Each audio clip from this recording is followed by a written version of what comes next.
తేనె కన్నా తీయనిది తెలుగు భాష అన్నారు. ఆ రుచి తెలిసిన తెలుగేతరులు సైతం ఆ మాటను నొక్కి వక్కానించారు. అంతటి తీయదనం కలిగిన తెలుగు మాతృభాష కావడం మన అదృష్టం. ఎవరి అమ్మ భాష వారికి తీపినే అందిస్తుంది. అందువల్లే మాతృభాషకు సైతం అంతర్జాతీయంగా ఓ రోజు వెలసింది. ఒకప్పుడు మన దేశంలో భాగమై తరువాత బంగ్లాదేశ్గా మారిన చోటే అంతర్జాతీయ భాషా దినోత్సవం వెలుగు చూడటం విశేషం. 1947లో భారతదేశానికి స్వాతంత్ర్యం రాగానే పశ్చిమ పాకిస్తాన్, తూర్పు పాకిస్తాన్ ఏర్పడ్డాయి. పాకిస్తాన్ ఉర్దూను తమ మాతృభాషగా ప్రకటించి అందులోనే శాసనాలు చేయసాగింది.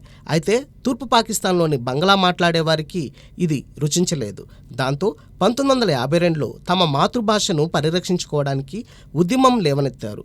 తరువాత పలు పోరాటాలు సాగాయి.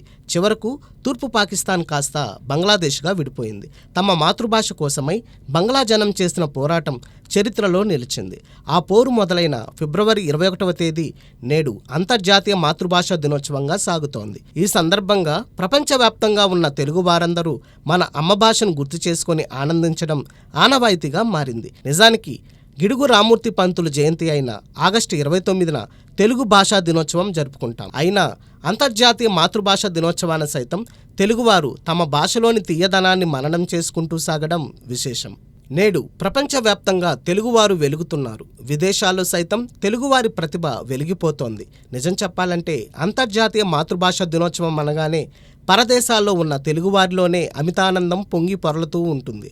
మన భాషను గుర్తు చేసుకొని పరవశించిపోవడమే కాదు, ఎక్కడ ఉన్నా తెలుగువారు వెలుగువారే అని చాటుతున్నారు.